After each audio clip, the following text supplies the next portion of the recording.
नमस्कार दोस्तों, आप सुन रहे हैं राउंड अप हॉरर। तो एक और दिल दहला देने वाली कहानी में आप सभी का स्वागत है। तो जल्दी से आप सभी अपने अपने हेडफोन्स लगा लो, बढ़ते हैं डर की दुनिया में। गांव के किनारे एक पुराना कब्रिस्तान था जिसे लोग भूतों का बसेरा कहते थे। कहते हैं कि वह रात के समय जाने वाले कभी वापस नहीं लौटते। गांव वालों ने इसे कई बार सील कराने की कोशिश की, लेकिन हर बार कुछ अजीब घटनाएं हो जाती।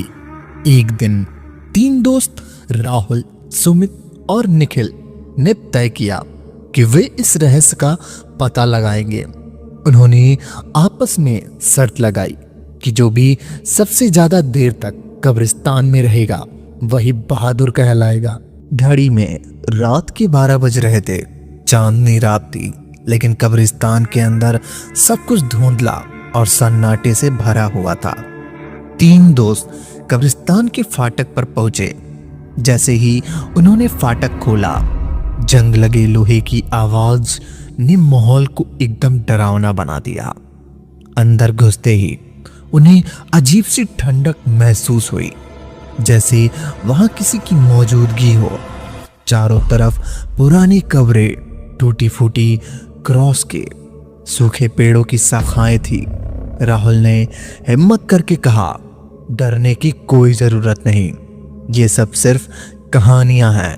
चलते चलते वे कब्रिस्तान के बीचों बीच पहुंच गए।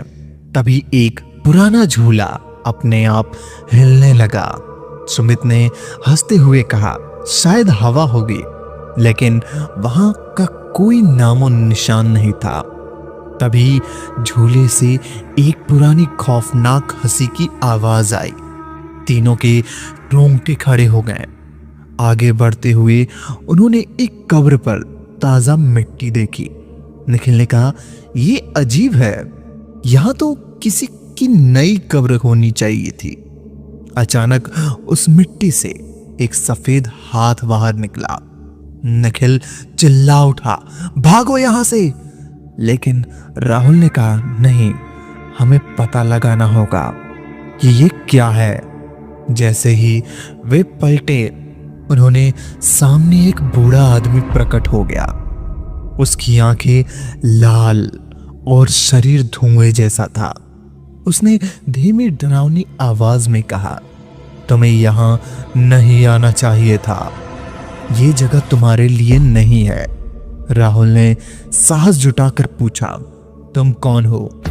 उसने कहा, मैं इस कब्रिस्तान का रक्षक हूं। जो भी यहां आता है वह अपनी जान गंवा बैठता है, लेकिन अब तुमने मेरी शांति भंग कर दी है।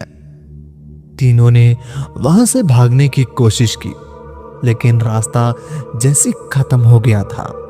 चारों ओर सिर्फ कब्रें थीं और धुएं गहरी होती जा रही थी। तभी सुमित फिसल कर कब्र के अंदर गिर गया।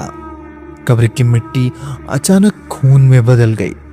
सुमित को बाहर खींचते वक्त उन्होंने देखा कि वहां लिखा था, जो यहां आया वह कभी वापस नहीं लौट कर गया। अचानक आसमान से बिजली कड़की और वह बूढ़ा आदमी गायब हो गया, लेकिन उसकी आवाज अब भी गूंज रही थी, तुम्हें इसके लिए कीमत चुकानी होगी। जैसे तैसे तीनों दोस्त ने कब्रिस्तान का रास्ता ढूंढा और भागकर गांव पहुंचे। अगली सुबह वो गांव वालों ने देखा कि सुमित की हालत खराब थी। वह लगातार कह रहा था, वो आ रहा है, हमें नहीं छोड़ेगा। कुछ ही दिनों बाद सुमित लापता हो गया। राहुल और अखिल ने भी किसी को इस घटना के बारे में नहीं बताया, लेकिन अब वे कब्रिस्तान के पास जाने की हिम्मत भी नहीं करते। उस रात की कहानी आज भी गांव में सुनाई जाती है। कोई नहीं जानता उस बूढ़े आदमी का क्या रहस्य था, लेकिन इतना तय है कि वह कब्रिस्तान किसी को मौत की वजह बन सकता है। क्या आप उस कब्रिस्तान में जाकर उसकी सच्चाई पता लगाने की हिम्मत रखते हैं? कमेंट में बताएं। और ऐसी ही रियल और हॉरर स्टोरी सुनने के लिए मुझे सब्सक्राइब और फॉलो कर लो। मिलते हैं एक और नई कहानी में, तब तक के लिए धन्यवाद।